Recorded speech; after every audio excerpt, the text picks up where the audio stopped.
Al.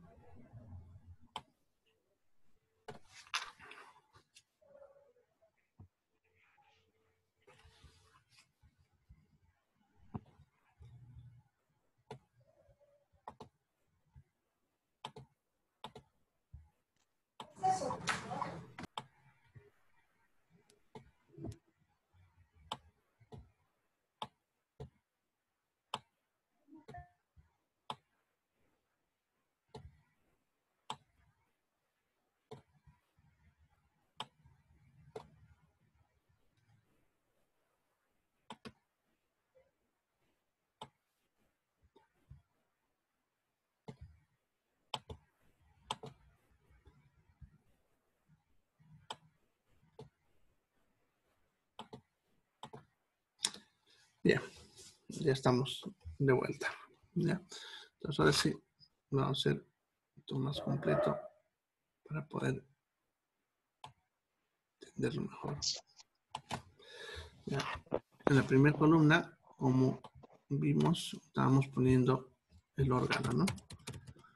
Ya, después ponemos cuando está en falla, luego cuando hay un daño reversible, vamos a poner así nomás la sigla, y cuando hay muerte de la célula, ¿ya? O daño irreversible. Ya, el primer órgano que pusimos fue el cerebro. Les dije que entraba en falla al minuto.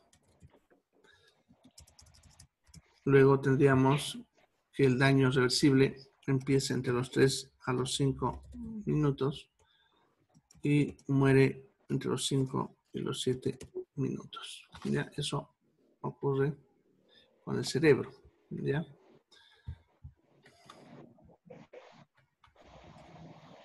Bien. Con el corazón, que le decía que se encuentra en segundo lugar en este aspecto. Vamos a aquí, corazón. El corazón entra en falla entonces a los 5 minutos. Va a haber un daño reversible entre los 5 y los 20 minutos y se va a morir entre los 20 y los 30 minutos. Bien. Entonces, como ven, el cerebro nos resiste mucho sin sangre. En cambio, el corazón puede resistir más tiempo. Eso explica por qué han de ver que a veces el paciente nos llegan en muerte cerebral, pero el corazón y todo lo demás todavía sigue funcionando. Pero el cerebro ya está muerto, ya por los tiempos, como ven. En tercer lugar estaría el riñón, que el riñón va a entrar en falla a los 15 minutos. Empieza a haber un daño reversible, que sería eso, una insuficiencia renal aguda, que se recuperaría los 15 y los 30 minutos y se muere entre los 30 y los 45 minutos. ¿Ya? Son los 3 órganos más sensibles, ya los que se pueden dañar ya ante caídas de flujo prolongadas. Ahora, los otros órganos del cuerpo pueden durar un poco más de tiempo, ¿ya? Las vísceras están, podemos ir un poco cerca de lo que es el riñón, ¿ya? En cambio, lo que es el intestino y la piel son los que más pueden vivir sin sangre, principalmente la piel. La piel puede estar tranquilamente de 2 a 4 horas sin sangre. ¿Ya? Por ejemplo, cuando un paciente está inconsciente, van a ver que a veces cuando mantienen la misma posición, hacen algo que se llama escara de cúbito, ya que es que una zona se le ha muerto. Y eso es porque de repente estuvo echado en una misma posición por mucho tiempo. Esa zona se aplastó por el peso del cuerpo, no le llegó sangre y se murió. ¿Ya? Eso pasa en los pacientes que están inconscientes. Una persona consciente, ya cuando estamos mucho tiempo echados de un solo lado, nuestro mismo cuerpo nos avisa que una zona del cuerpo le está faltando sangre y entonces nosotros cambiamos de posición. Por eso nunca tenemos escalas del cúbito. Pero los pacientes inconscientes que han perdido mecanismos de defensa, pues puede pasar esto, ¿no? Pero para que pase eso, como están viendo, tiene que haber estado en la misma posición de 2 a 4 horas. Por eso van a ver que cuando un paciente esté inconsciente, lo cambiamos de posición ya cada 2 horas, ya por lo menos cada 2 a 4 horas, ¿no? En ese tiempo, para que evitemos esas escaras, ¿ya? Pero aún así, fíjense, la piel puede sobrevivir bastante tiempo, ¿no? Los huesos, los músculos pueden sobrevivir entre 45 a 60 minutos.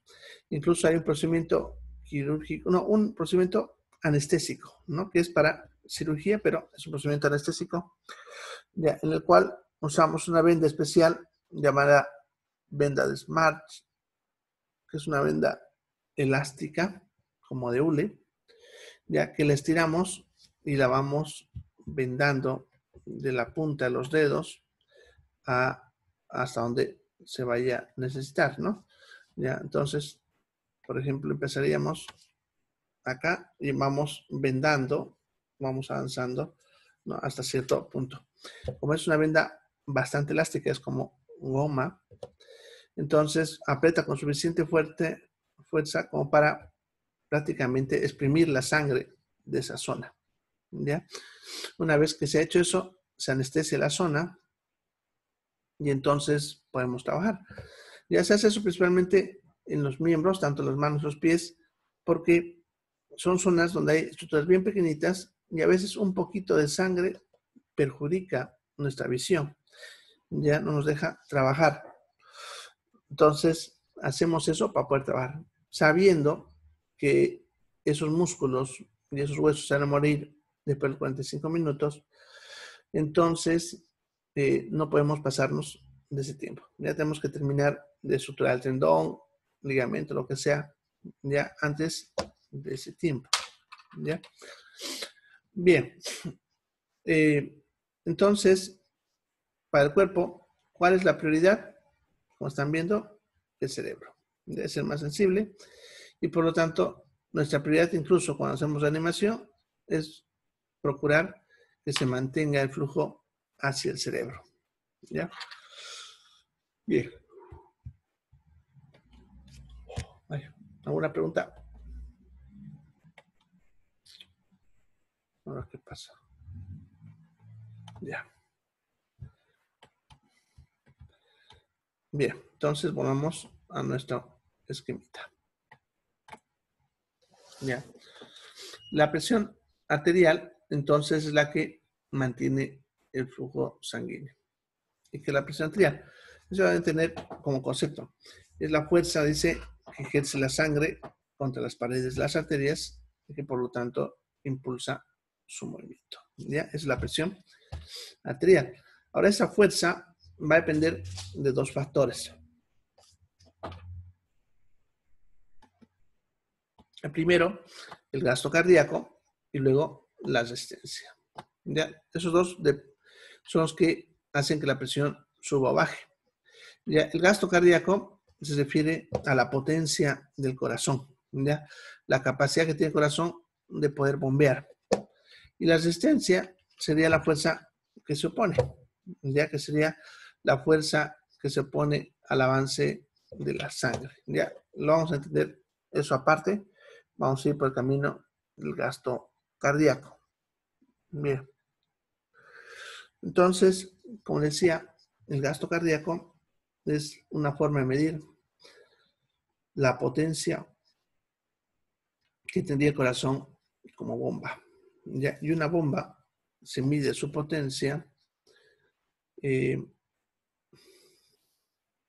dependiendo de la cantidad de líquido que consigue botar en un minuto. Si ustedes se compran una bomba de agua para una piscina o lo que sea, van a ver que la potencia lo miden en litros por minuto. ¿Ya cuántos litros consigue bombear en un minuto? Cuanto más, más potente, obviamente.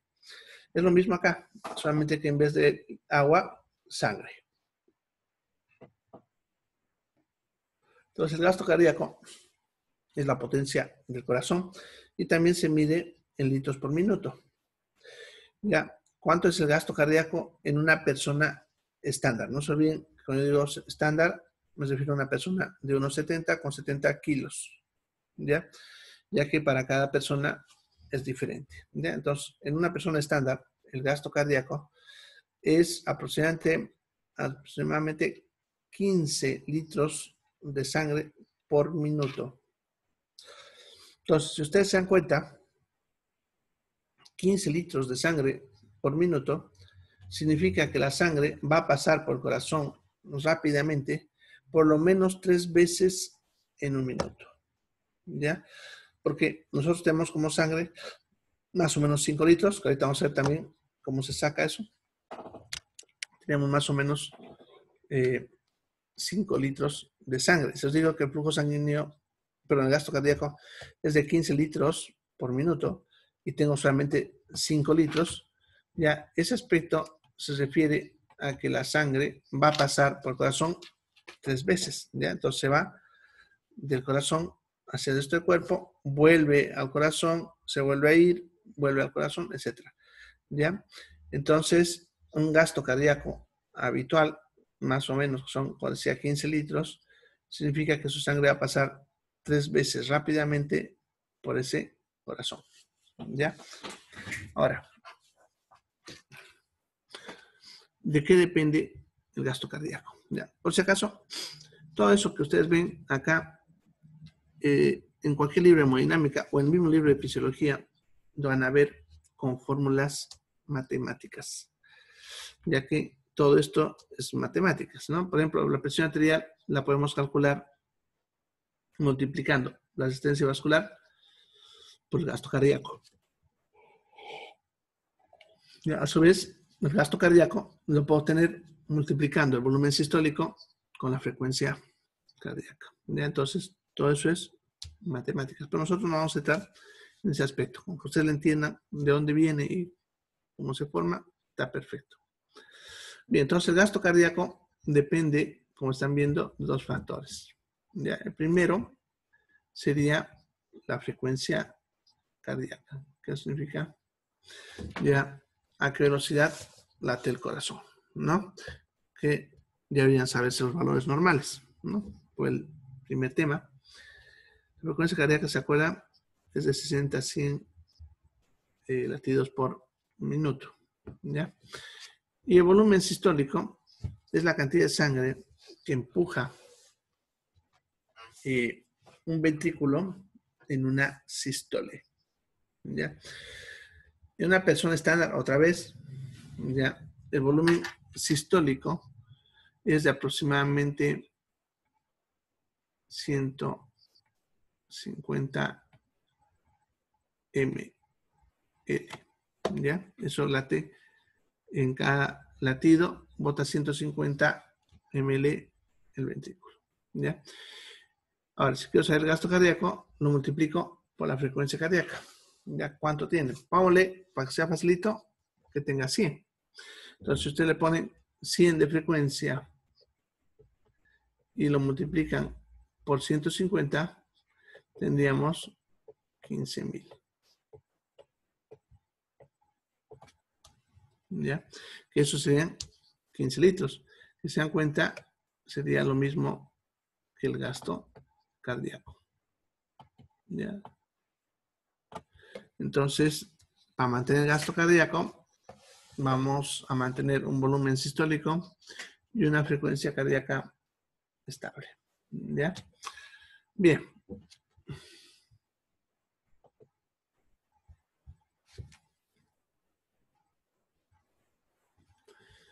Vamos a ver ahora de qué depende y qué es el volumen sistólico.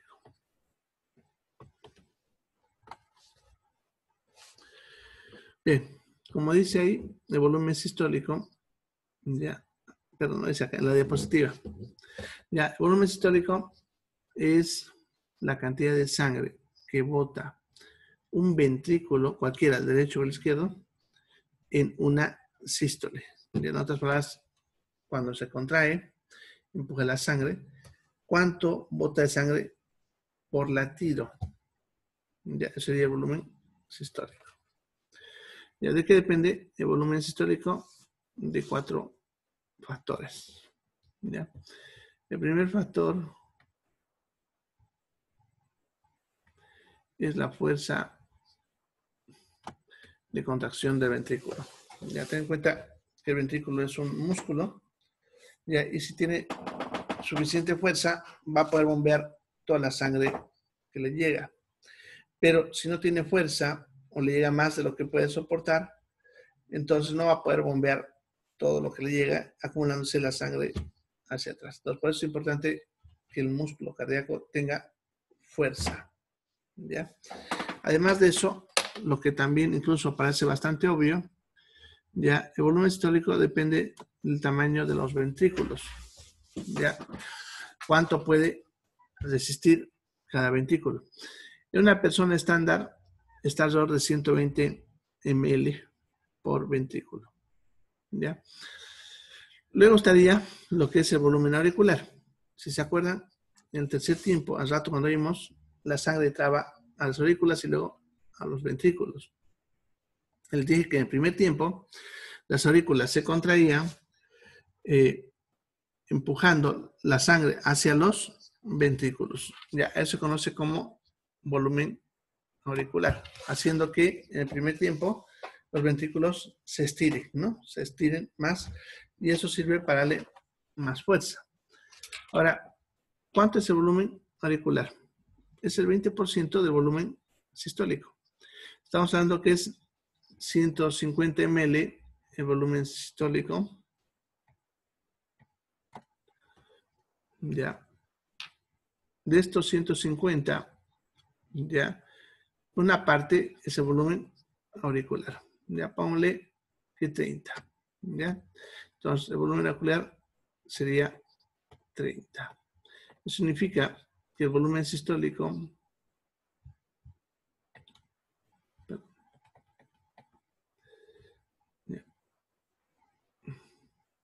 significa que el volumen sistólico es 150, 30 de esos 150 vendrían de volumen auricular. Y 120, que es lo que faltaría, viene de lo que es el retorno venoso. Ahorita vamos a ver. ¿Ya? Bien, entonces cuando el ventrículo está el tercer tiempo descansando, se empieza a llenar de sangre hasta los 120. ¿Ya? Las aurículas también se llenan de sangre y en ese tiempo ya esa aurícula cuando se contrae le mete eso que le falta, que en este caso serían 130 y obtendríamos los 150 otra vez. ¿Ya? Entonces las aurículas tienen un mecanismo para meter un poquito más de sangre, lo que puede bombear el ventrículo. ¿Ya? Ahora, como es una cavidad igual que el ventrículo, depende de los mismos factores, como pueden ver, la fuerza con la que se contrae la aurícula y el tamaño de la aurícula. Que eso es un poquito obvio. Si la aurícula es más grande, puede botar más sangre, más pequeña, menos sangre, ¿no? Lo mismo con la fuerza de contracción. ¿Ya? Bien, de tal manera que después de eso vamos a tener lo que es el volumen sistólico, ya que luego se va a ir a gasto cardíaco y luego a presión arterial.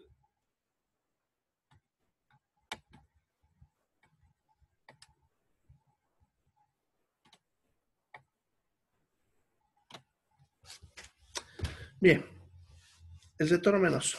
El retorno venoso sería toda la sangre que le vuelve al corazón de las venas, ¿ya? Al lado derecho, vienen las venas pulmonares y al lado izquierdo de las venas cavas que recogen sangre de todo el cuerpo. Entonces, sangre que vuelve al corazón le vamos a llamar retorno venoso. ¿Por qué? Porque no siempre vuelve la misma cantidad. A veces viene menos cantidad, a veces viene más cantidad. ¿Y eso a qué se debe? A que nuestras células, como han visto, tienen requerimientos diferentes. Y eso también incluye momentos diferentes. Por ejemplo, los músculos, cuando ustedes están quietitos ahí sentados, casi no necesitan sangre. Y sus arterias están cerraditas, dejando que pase lo suficiente de sangre. ¿Ya? Pero si de pronto ustedes saltan, empiezan a correr, esos vasos se tienen que abrir rápidamente y empiezan a recolectar sangre, lo cual haría que parte de esa sangre quede secuestrada en los músculos mientras estamos haciendo ejercicio, ya, o pase más lento, y luego cuando dejemos de hacer ejercicio, esa sangre secuestrada va a volver de golpe al corazón. Entonces el corazón debe tener la capacidad de poder bombear sin importar lo que le llegue, todo lo que le llegue, para que no falle el sistema. ¿Ya? Entonces, el retorno venoso sería esa vuelta de la sangre, tanto el cuerpo como el pulmón, hacia el mismo corazón, entrando tanto a los ventrículos, ¿ya?, como a las aurículas, ¿no? Para que luego las aurículas la complementen a la parte sistólica, ¿ya? Ahora, pero el retorno venoso depende también de dos factores.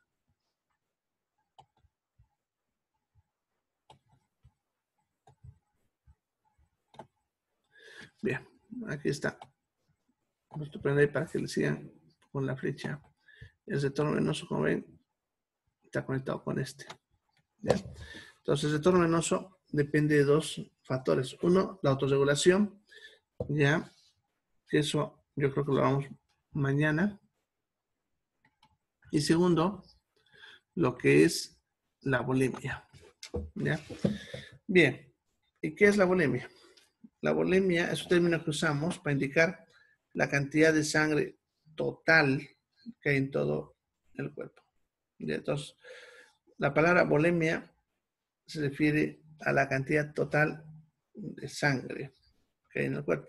¿Ya? Ahora, nosotros podemos calcular eso, ya que la cantidad de sangre o la volemia representa entre el 5 al 7% de nuestro peso corporal total. ¿Ya? Significa que lo único que necesitan ustedes para saber cuánta sangre tienen es ver su peso, ¿no? Una vez que tienen tu peso, le sacan entre el 5 al 7%, y eso les daría la cantidad de sangre que tiene su cuerpo. ¿Ya? Ahora, podemos nosotros calcular eso. ¿Ya? Ahorita les vamos a cómo se calcula rápido. ¿Ya? El otro factor que está en relación con la volemia es lo que se conoce como reserva sanguínea. ¿Ya? Sucede que nuestro cuerpo tampoco hace circular toda la sangre al mismo tiempo, ¿ya?, sino que guarda una parte para cuando faltase sangre. ¿Ya? Eso le llamamos reserva sanguínea. ¿Ya? La reserva sanguínea corresponde al 20% de lo que es la volemia.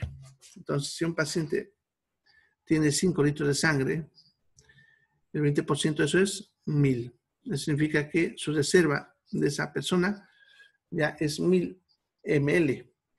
Ya, si ella perdiese sangre, mientras no pase esa cantidad, no le va a pasar nada. Ya, como puede perder 1 litro, 1000 ml de sangre, ya, no le va a pasar nada. Ahora, si pasamos de ese límite, ya sí va a empezar a tener problemas. ¿Ya? No sé si alguna vez ustedes han donado sangre, si no, háganlo. ¿Ya?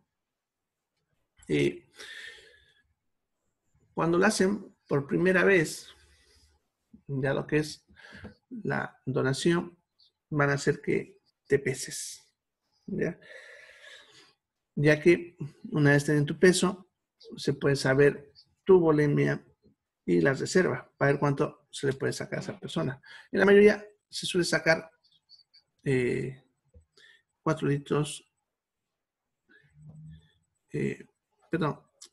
450 ml. ¿Ya? Ya. Lo que pasa es que lo primero que hace es pesarte.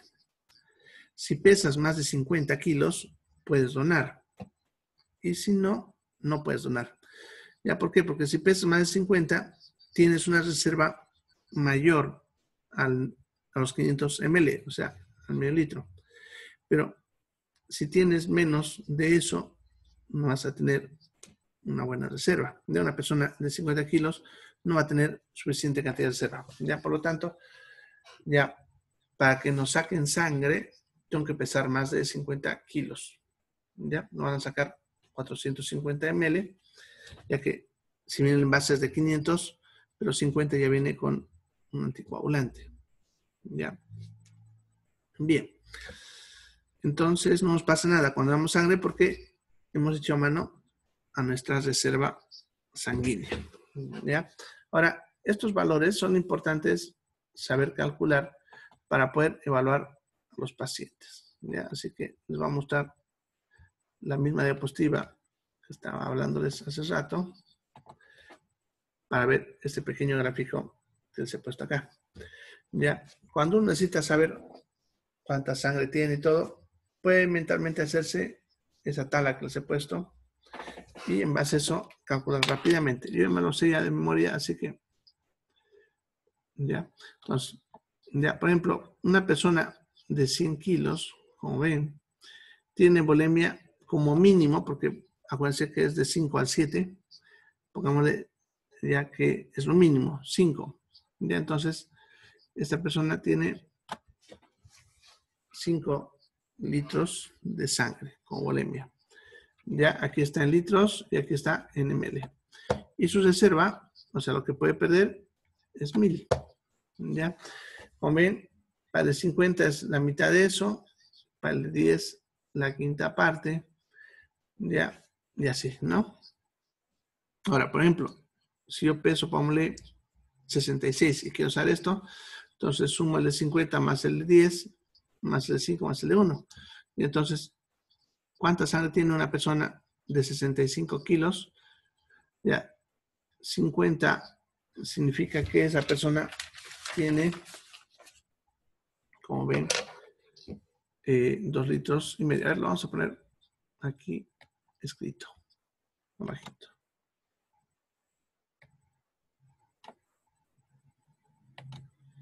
Ya, entonces, vámonos que quiero calcular de una persona que pesa 65 kilos. Ya, entonces, sabemos que en 50 hay 2,5, entonces pongo 2,5. Ya, en 10 hay 0,5. Entonces lo sumo más 0,5. Ahí está. Ya, entonces, hasta ahí serían 60 kilos. Me faltan 5, ya que sería acá donde dice 5 kilos. Ay, señor. Un ratito. Sin quererlo, lo borré. Entonces era una persona de 65 kilos, ¿no?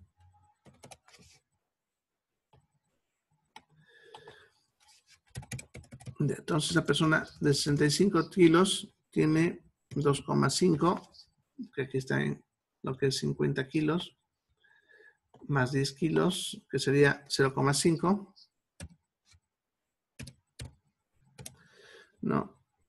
Más 5 kilos, que sería 0,25.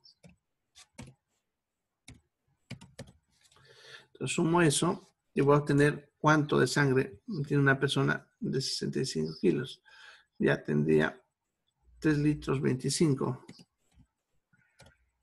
¿Ya? Eso sería la cantidad mínima de sangre a una persona de 65 kilos. ¿Ya? Así lo podemos calcular rápidamente. Ya, en realidad, en la emergencia no pesamos al paciente, a menos sea niño pequeñito. ¿Ya? Y aún a veces cuando son emergencias no lo estamos pesando. Entonces hacemos, como decimos, al ojímetro, ¿no? Entonces más o menos vemos cuánto pesa esa persona y así podemos saber cuánta sangre tiene. Eso es importante para poder calcular el porcentaje de pérdida cuando hay hemorragias, por ejemplo. Entonces necesitamos saber cuánto de sangre ha perdido para poder devolverle lo mismo en sangre. ¿Ya? Bien, entonces como pueden ver, al mismo lado donde dice reserva sanguínea, le he puesto cuánto puede perder esa persona, que sería la reserva. ¿Ya? En este caso, esta persona puede perder A ver, vamos a ver. 500 más 10 son 600. 600 más 50. 650. Entonces, esta persona puede perder 650 ml de sangre y no le pasaría nada. Es lo que le llamamos la reserva sanguínea, que sería la cantidad que podemos perder sin que nos pase nada. Ahora, si ustedes ven este mismo gráfico, vean un niño pequeño. Miren, un niño cuando me nace con 3 kilos, que eso es un peso más o menos estándar, ya que lo normal es de 2,400 a 3,600. Entonces, un niño de 3 kilos es algo habitual, ¿ya? ¿Cuánto tendría un niño de 3 kilos? Tendría, multipliquen ese valor. Ahora vamos a borrar esto. Habría que multiplicar este valor por 3, ¿no? Porque eso es para 1 kilo. Si es 3 kilos, 0,05 por 3, lo cual me dará 0,15 o 0,150 ya ml. Perdón, litros, ¿no? Eso significa que en ml tiene 150. Eso es un vaso pequeño. Esos vasos de vidrio, esos de plástico descartables pequeñitos son de 150 ml. Entonces, es la cantidad de sangre que tiene un niño de 3 kilos. Y su reserva, fíjense, apenas sería 30 ml. Eso es poquito, prácticamente es 30 ml, es como una y media cuchara sopera. Ya, eso sería esa cantidad más o menos. Ya, entonces no puede perder mucho. Ya, ahora, eso es por un niño de 3 kilos. Imagínense un niño pequeñito, a veces nos nacen niños con 800, con 900. Ya, ¿cuánto tiene de sangre? Si de 1 kilo tiene apenas 50 ml, que eso es la tercera parte de un vaso, y su reserva es apenas 10. Imagínense uno de 900 gramos, 800 gramos.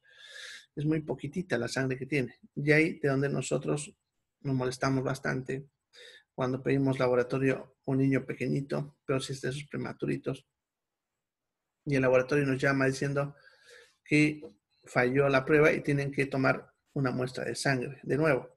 Ya ahí entenderán por qué los neonatólogos insultan de todo lo que pueden insultar, porque apenas 10 ml tiene reserva, no se puede sacar más. Ya, y para un laboratorio, como mínimo se suele sacar 10 ml. En un niño pequeño se puede usar tal vez 2 a 5 ml, pero aún así se va acumulando y eso puede poner en riesgo la vida de un neonato. ¿Ya? Entonces, por eso es importante saber estos valores. Como han visto, no es difícil de calcular, simplemente es sacar porcentajes y con esto ustedes pueden saber. Ahora ya saben por qué una persona de menos de 50 kilos no puede donar sangre, ya, porque perdería más que su reserva. Ya, bien. ¿Alguna pregunta?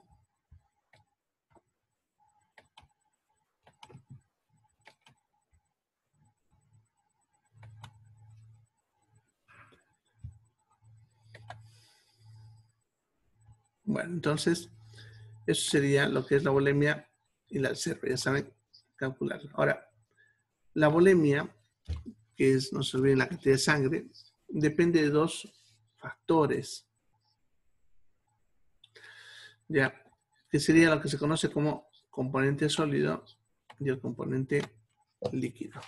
Ya, ¿qué son estos? El componente sólido serían las partes sólidas de la sangre. Ya, estamos hablando ahí de las células sanguíneas, los glóbulos rojos, glóbulos blancos y plaquetas. Y el líquido sería el plasma, lo que le llamamos también el suero. No solamente que el plasma es cuando la sangre está coagulada y cuando se coagula le llamamos suero. ¿Ya? Pero sería ese líquido. Entonces, la sangre o el volumen sanguíneo depende de cuánto tiene sólidos, o sea, cuántas células y cuánto de líquido. ¿Ya? Bien. A ver qué dice. ¿Cuánto tiempo recuperan la reserva? Ya, la reserva se suele recuperar ya la parte, no te olvides que la sangre tiene sus dos componentes, sólido y líquido, ¿no? Ya, el líquido se suele recuperar en las primeras 24 horas, ¿ya? Ya que el cuerpo va a sacarle agua de diferentes partes para meterle a la sangre, ¿ya? Y el sólido, que serían las células, ya los va a recuperar en unos 15 días, de forma lenta, la reserva, ¿no? Entonces, en otras palabras, en unos 15 días recuperas toda tu reserva. Claro que eso significa un esfuerzo para el cuerpo, ya que tiene que fabricar rápidamente glóbulos rojos en 15 días para reemplazar lo perdido, ¿no? Ya, lo cual hace que algunas reservas nutricionales, como hierro, por ejemplo, se les reduzcan. Y por eso se requiere un tiempo más largo para recuperar estas reservas, principalmente las reservas de hierro. Ya, eso tarda en recuperarse unos 3 meses. ¿Ya? Por eso escuché hablar que para donar sangre el tiempo es de 3 a 6 meses. O sea, puedes donar cada 6 meses, pero en muchas necesidades cada 3 meses, ¿no? Pero no menos de eso. ¿Ya? Dependiendo del peso, Katia.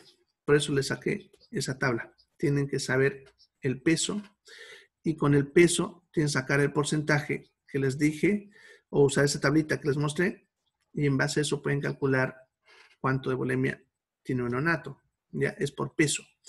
Y eso es para todos, no solamente para neonato. Para poder obtener la bulimia necesita saber el peso. ¿Ya? Con peso podemos nosotros calcular la bulimia y con eso podemos calcular la reserva. ¿Ya? Y en base a eso también, como vamos a hacer ya mañana, podemos calcular lo que es la parte sólida y líquida. ¿Ya? Bien, si no han hecho su tarea todavía, les voy a dar hasta hoy día más. ¿Ya? Tiene una revisadita al hematocrito, ¿ya? Que es lo que mañana vamos a hablar, porque para hablar esto de aquí, necesito que sepan lo que es el hematocrito y sus valores, ¿ya? ¿Listo? Bien, ¿alguna pregunta? ¿Preguntas?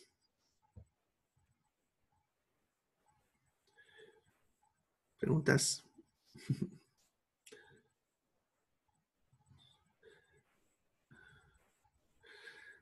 La edad no interesa, ¿ya? Una persona joven pudiese, sin embargo, de la parte legal, una persona que es menor de edad no puede donar a menos que sea autorizado por su padre. La parte médica solamente nos interesa el peso, ¿ya? Entonces, si sobrepasas los 50 kilos, ya puedes donar.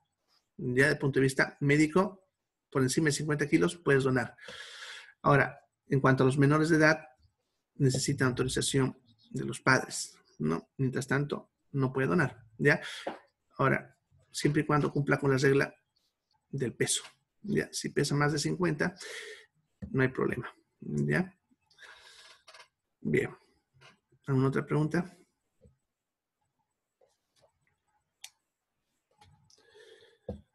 Bueno, entonces nos vemos mañana.